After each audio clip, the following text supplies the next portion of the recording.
ذکر تو قرآن پاک میں موجود ہے نا، سورہ صف کے اندر وَمُبَشِّرًا بِرَسُولٍ يَأْتِي مِن بَعْدِ اسْمُهُ احمد، کہ میں تمہیں بشارت دینے کے لیے آیا ہوں، خوشخبری سنانے کے لیے آیا ہوں عظیم الشان رسول کی۔ بے رسول تنوین ہے آخر میں، التنوین للتعظیم، تنوین جو ہے وہ تعظیم کے لیے ہوتی ہے، عظمت اور شان کے لیے ہوتی ہے۔ کیا مطلب کہ رسول تو بڑے آئے ہیں، لیکن یہ رسول جو عظمتیں اور شانیں لے کر آیا ہے، اس کی عظمت و شانوں کو دیکھو گے تو تمہیں کہنا پڑے گا اب میری نگاہوں میں جچتا نہیں کوئی، جیسے میری سرکار ہے ویسا نہیں۔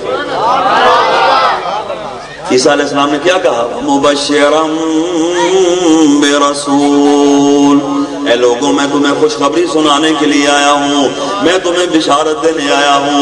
اے پیارے عیسیٰ علیہ السلام کس بات کی خوشخبری سنانے کے لیے آئے ہو؟ فرمایا برسول، عظیم الشان رسول کی بشارت دینے آیا ہوں۔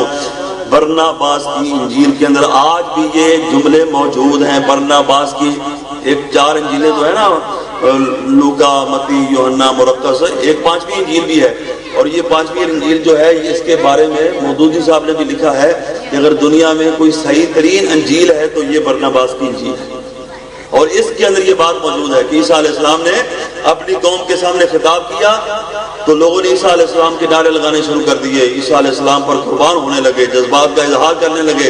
اے پیارے عیسیٰ، قربان جائیں اس ماں کے قدموں پر جس ماں کی گود میں آپ پیدا ہوئے ہیں۔ تو عیسیٰ علیہ السلام نے فرمایا تم میری ماں کے قدموں پر قربان ہوتے ہو، میں اس محمد پر قربان ہوتا ہوں جو آخر الزمان نبی بن کر تشریف لانے والا ہے۔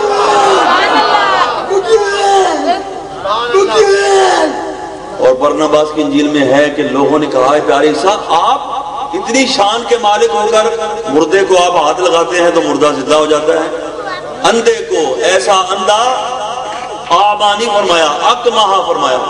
عربی زبان میں آما بھی اندھے کو کہتے ہیں اور اکمہ بھی اندھے کو کہتے ہیں، لیکن آما وہ اندھا ہوتا ہے کہ جس کی آنکھوں کا خانہ بھی موجود ہوتا ہے، ڈیلا بھی موجود ہوتا ہے، صرف اندر نگاہ نہیں ہوتی، دیکھ نہیں سکتا۔ اور اکمہ وہ اندھا ہوتا ہے کہ جس کا آنکھ کی جگہ ہی نہیں ہوتی، بلکہ جیسے پیشانی ہے نا، آنکھ بھی اسی طرح ہوتی ہے، پیشانی کی طرح، نہ خانہ ہوتا ہے، نہ ڈیلا ہوتا ہے، نہ پتلی ہوتی ہے، کچھ بھی نہیں ہوتا۔ تو اللہ تعالیٰ نے فرمایا ابری الاکمہ، اے پیارے عیسیٰ تو یہ اعلان کر دے کہ میں ایسے اندھے کو بھی بینا کر دیتا ہوں جس کی آنکھ کی جگہ ہی نہیں ہے، جگہ بناتا ہوں، ڈیلا لگاتا ہوں، پھر اس کے اندر نگاہ پیدا کر دیتا ہوں۔ سارا کچھ اللہ تعالیٰ کے حکم سے ہی ہوتا ہے۔ تو عیسیٰ علیہ السلام آپ کی اتنی شان، آپ کوڑ کے مریض کو ہاتھ لگائیں تو وہ ٹھیک ہو جائے، آپ مٹی کا پرندہ بنا کے پھونک مارے تو وہ اڑنا شروع کر دے، 1000 میل سے کوئی بندہ آپ کے پاس چل کے آیا تو آپ اس کو بتا دیتے ہیں کہ تو کھا کے کیا آیا ہے، گھر چھوڑ کے کیا آیا ہے، ما تأکلون وما تدخرون فی بیوتکم، یہ قرآن پاک ہے۔ تو آپ جس کا نام لیں گے ان کی شان کیا ہوگی؟ غور سے سنو، یہ الفاظ غور سے سنو۔ عیسیٰ علیہ السلام، برناباس کی انجیل حوالہ میرے پاس موجود ہے۔ عیسیٰ علیہ السلام نے فرمایا لوگو، اس نبی کی عظمت و شان جس پر میں قربان ہوتا ہوں، اس کی شان بیان کرنے کے لیے تو زندگیاں چاہیے، لیکن میں تمہیں ایک نظارہ کرا دیتا ہوں، ایک جھلکی دکھا دیتا ہوں، ایک جملے کے اندر اس کی عظمت و شان کو یوں بیان کر سکتا ہوں کہ کاش مجھے اللہ تعالیٰ وہ موقع نصیب کرے کہ میں اس نبی کے مبارک جوڑوں کے تسموں کو ہاتھ لگاؤں،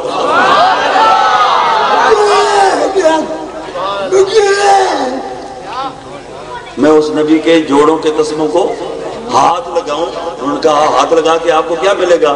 تو آپ نے فرمایا اس نبی کے جوڑوں کے تسموں کو ہاتھ لگا کے میں اللہ کی بارگاہ میں قدوس بن جاؤں گا۔ یہ الفاظ ہے برناباس کی انجیل، اللہ کی بارگاہ میں یعنی بڑی شان اور بڑی عظمت والا بن جاؤں گا۔ جب نبی کریم صلی اللہ علیہ وسلم کے جوڑوں کی عیسیٰ علیہ السلام کی نگاہوں کے اندر اتنی قدر ہے، اتنی عزت ہے، اتنی عظمت و شان ہے، تو پھر پیارے آقا علیہ السلام کا مقام جو ہے وہ کیا ہوگا؟ سبحان اللہ۔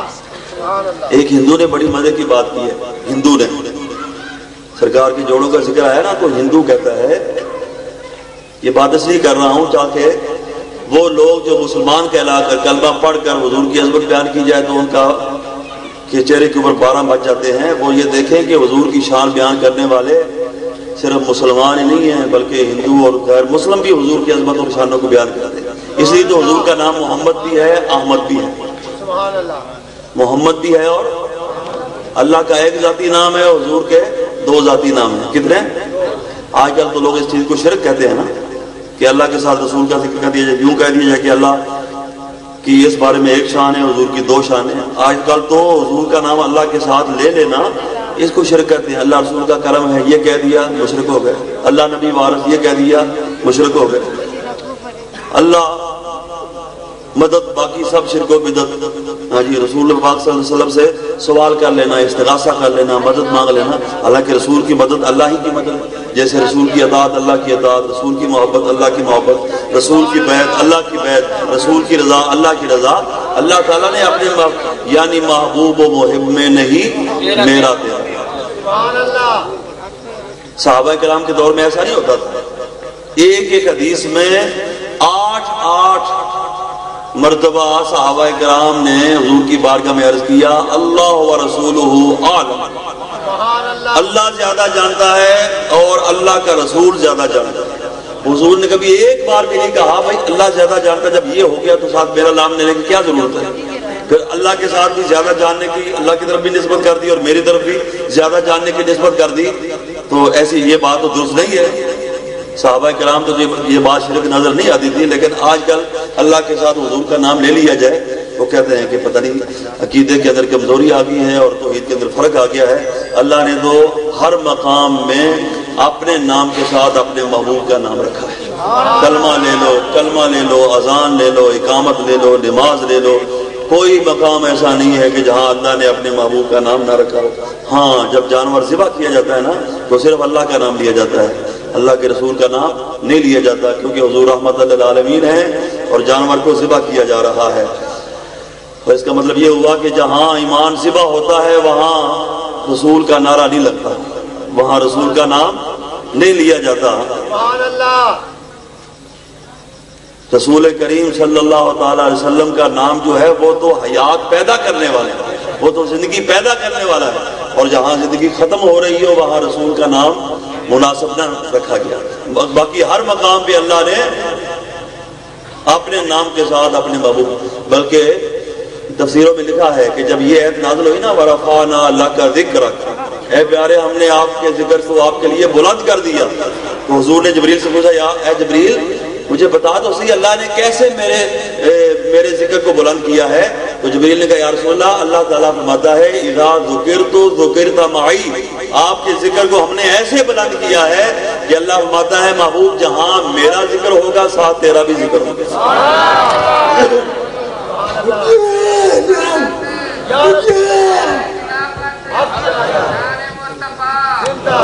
تو کیا فرمایا قد جاءکم من اللہ نور.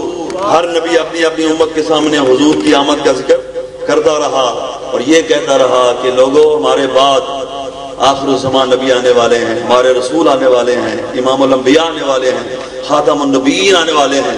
بس یہی فرق ہے، وہ کہتے رہے کہ آنے والے ہیں اور ہمیں اللہ نے فرمایا کہیں غفلت میں نہ پڑے رہنا. قد جاءکم، تمہارے پاس آ چکے ہیں، تمہارے پاس آ گیا وہ نور والا جس کا سارا نور ہے.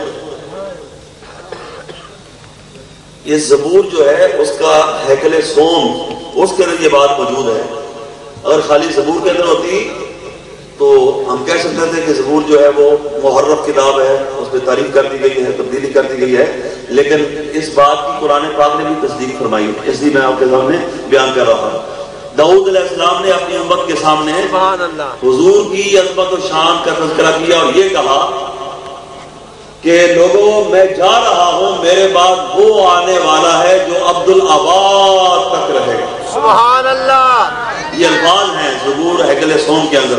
میرے بعد وہ آنے والا ہے جو عبد الآباد تک رہے گا اور زبان اس کی ہوگی کلام خدا کا جاری. سبحان اللہ. دونوں باتوں کی تصدیق. اللہ اکبر. یا رسول اللہ.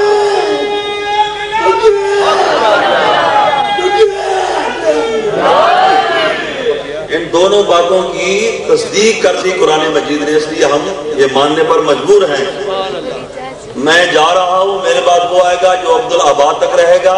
اس کی تصدیق کہاں ہے؟ ما كان محمد ابا احد من رجالكم ولكن رسول الله وخاتم النبيين.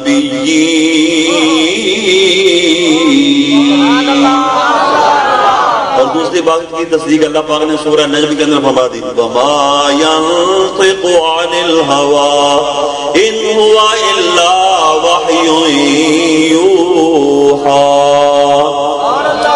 میرا محبوب اپنی مرضی سے نہیں بولتا، یہ وہی بولتا ہے جو اس کی طرف وحی کی جاتی ہے. اللہ کے چاہنے سے بولتا ہے، اللہ کے حکم سے بولتا ہے. اللہ تعالیٰ نے بھی جب بولنا ہوتا ہے تو اپنے محبوب کی زبان کو استعمال کرتا ہے. زبان ایک ہے، کبھی وہ بولتا ہے، کبھی یہ بولتا ہے، کبھی یہ بولتا ہے، کبھی وہ بولتا ہے.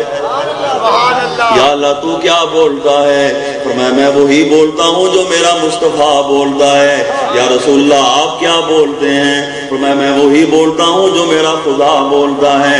اللہ غنی زبان ایک ہے، اسی زبان سے قرآن بھی نکل رہا ہے، اسی زبان سے نبی کا فرمان بھی نکل رہا ہے. وہ زبان بولتی ہے تو اللہ تعالیٰ کا حکم جاری ہوتا ہے، وہ زبان خاموش ہوتی ہے تو اللہ تعالیٰ کی حکمت موجود ہوتی ہے.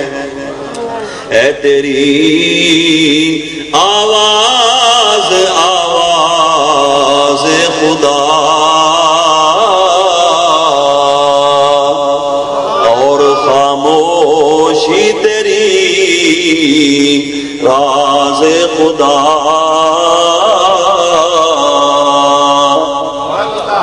آدم علیہ السلام نے اپنے دور میں حضور کا ذکر کیا اور 300 سال رو رو کے دعا کرتے رہے تو آخر کار حضرت سلیمان علیہ السلام نے اپنے دور میں اپنی امت کے سامنے حضور کا ذکر کیا. بہت بڑا لشکر لے کر مدینہ طیبہ جہاں آج آباد ہے اس سرزمین سے گزر رہے تھے تو حضرت سلیمان علیہ السلام کو اس سرزمین سے، مدینہ طیبہ کی سرزمین سے حضور کی آمد کی خوشبو آ گئی اور آپ نے اپنے قافلے کو روک دیا اور کیا فرمایا؟ ہادی دار ہجرت نبی آخر الزمان طوبی لمن آمن به واتبعہ. اے لوگو یہ زمین جو ہے یہ آخر الزمان نبی کی ہجرت گاہ ہے. خوش نصیب ہے وہ بندہ جو اس نبی پر ایمان لائے گا اور اس نبی کی اتباع کرے گا.